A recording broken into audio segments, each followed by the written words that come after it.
Assalamualaikum warahmatullahi wabarakatuh. Gimana kabar anak-anakku sekalian? Mudah-mudahan kalian selalu diberi kesehatan dan tetap selalu semangat mengikuti pembelajaran daring dari rumah. Oke, materi kita kali ini kita akan membahas tentang lembaga sosial. Lembaga sosial adalah keseluruhan dari sistem norma yang terbentuk berdasarkan tujuan dan fungsi tertentu dalam masyarakat. Sekarang kita mulai bagaimana perkembangan lembaga sosial. Pertama, terbentuknya lembaga sosial itu bermula dari kebutuhan masyarakat akan keteraturan kehidupan bersama. Untuk mendapatkan keteraturan hidup bersama, dirumuskan norma-norma dalam masyarakat sebagai panduan bertingkah laku. Norma tersebut dulunya terbentuk secara tidak sengaja, tapi lama-kelamaan norma tersebut dibuat secara sadar. Contoh saja, dalam jual beli. Dahulu seorang perantara tidak harus diberi bagian dari keuntungan jual beli, tapi lama-kelamaan terjadi kebiasaan bahwa perantara tersebut harus mendapat bagiannya, di mana sekaligus ditetapkan siapa yang menanggung itu, yaitu pembeli ataukah penjual. Nah, fungsi lembaga sosial yang pertama yaitu sebagai pedoman tingkah laku dan bersikap bagi anggota masyarakat dalam usaha memenuhi segala kebutuhan hidupnya. Itu yang pertama. Yang kedua, untuk menjaga keutuhan masyarakat dari ancaman perpecahan. Tanpa lembaga sosial masyarakat dapat mengalami perpecahan karena adanya ketidakseimbangan antara sumber pemenuhan kebutuhan hidup dengan jumlah manusia. Kalian tahu sendiri kan anak-anak, jumlah manusia semakin bertambah banyak, sementara sumber pemenuhan kebutuhan hidup relatif tidak bertambah. Yang ketiga, memberikan pegangan dalam mengadakan sistem pengendalian sosial. Sanksi-sanksi atas pelanggaran norma sosial merupakan sarana agar anggota masyarakat tetap mematuhi norma-norma sosial. Nah, sekarang kita beralih ke jenis-jenis lembaga sosial. Yang pertama, ada lembaga keluarga. Lembaga keluarga itu terbentuk melalui perkawinan atau hubungan darah. Di sini ada dua jenis, yaitu keluarga inti yang terdiri dari ayah, ibu, dan anak, dan keluarga besar yang terdiri dari ayah, ibu, anak, kakek, nenek, paman, bibi. Yang kedua, lembaga agama. Lembaga agama itu adalah lembaga yang mengatur kehidupan manusia dalam kaitannya dengan kehidupan keagamaan. Ada 6 agama yang telah berkembang di Indonesia. Yang pertama ada Islam, Kristen Katolik, Kristen Protestan, agama Hindu, agama Buddha, dan Konghucu. Yang ketiga, lembaga pendidikan.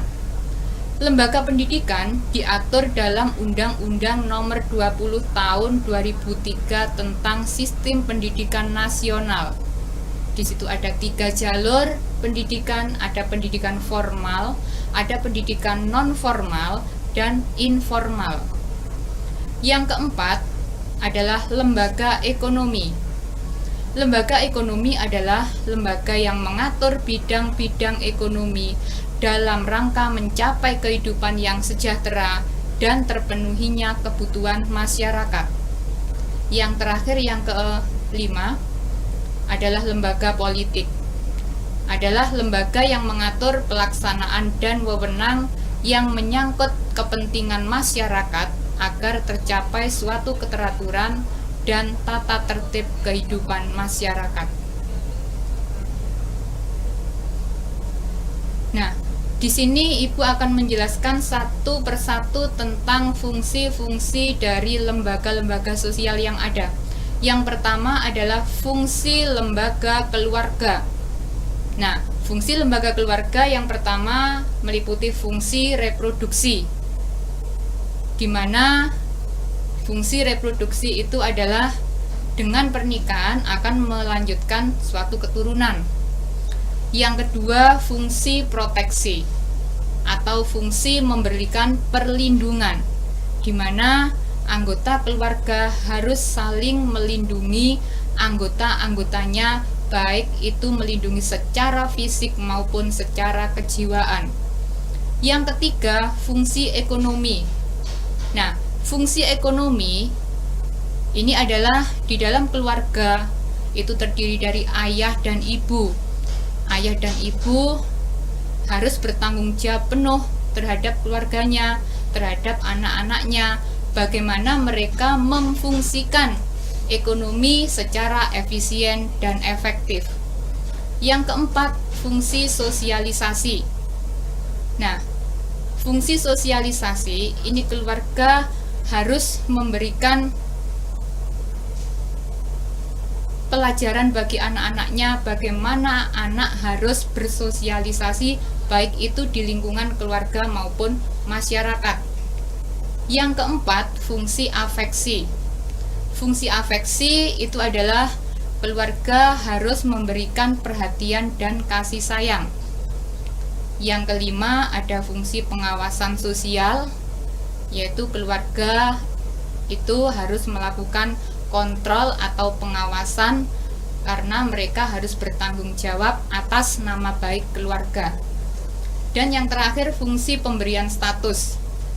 Nah, setelah menikah otomatis akan mendapatkan status baru di lingkungan masyarakat. Mereka tidak lagi sendiri, jadi sudah dianggap dewasa, artinya sebagai suami dan istri itu harus bertanggung jawab penuh, baik itu terhadap dirinya sendiri, anak-anaknya maupun keluarganya. Yang kedua, ada fungsi lembaga agama. Lembaga agama mempunyai fungsi yang pertama sebagai pedoman hidup bagi manusia, itu yang utama. Yang kedua, merupakan sumber kebenaran. Yang ketiga, membantu manusia dalam memecahkan persoalan baik yang bersifat duniawi maupun akhirat. Yang keempat, memberikan ketenangan batin dan kesejukan rohani. Yang kelima, menumbuhkan rasa percaya diri dalam mengarungi kehidupan.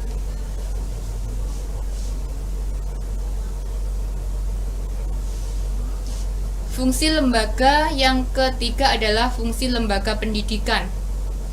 Nah, ada dua fungsi di sini. Dua fungsi lembaga pendidikan, yaitu yang pertama fungsi manifest. Fungsi manifest terdiri dari 1. Mempersiapkan anggota masyarakat untuk mencari nafkah. 2. Mengembangkan bakat perseorangan. Yang ketiga, melestarikan kebudayaan masyarakat. Yang keempat, menanamkan keterampilan yang perlu bagi partisipasi dalam demokrasi. Selanjutnya, fungsi yang kedua yaitu adalah fungsi laten. Nah, di sini fungsi laten ada 3 fungsi, yaitu yang pertama mengurangi pengendalian orang tua, mempertahankan sistem kelas sosial, dan memperpanjang masa remaja.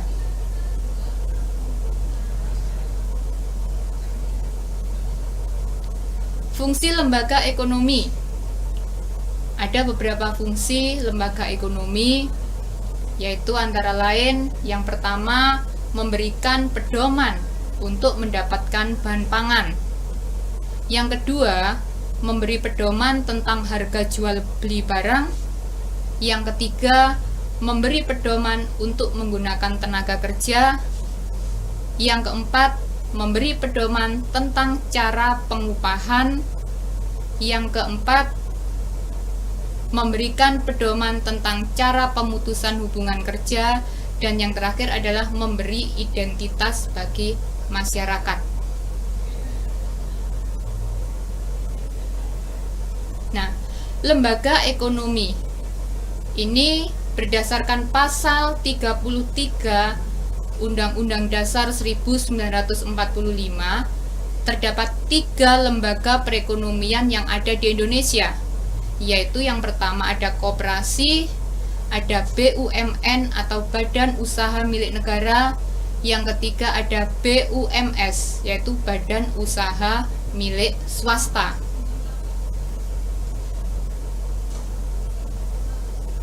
Nah, yang terakhir yang kelima adalah fungsi lembaga politik. Apa saja anak-anak fungsi lembaga politik?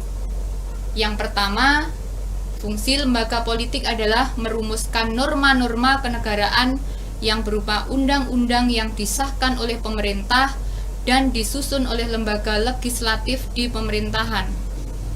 Yang kedua, memberikan pelayanan kepada khalayak masyarakat umum. Yang ketiga, membantu dalam mempertahankan kedaulatan negara dari serangan negara lain. Yang keempat, melakukan jalan diplomasi dengan negara lain untuk mempererat hubungan luar negeri. Dan yang terakhir, yang kelima, menentukan tingkat kekuasaan seseorang tergantung pada tingkatan di mana dirinya berada. Baiklah anak-anak, demikian materi yang Ibu sampaikan, mudah-mudahan bermanfaat bagi kalian semua. Saya akhiri, wassalamualaikum warahmatullahi wabarakatuh.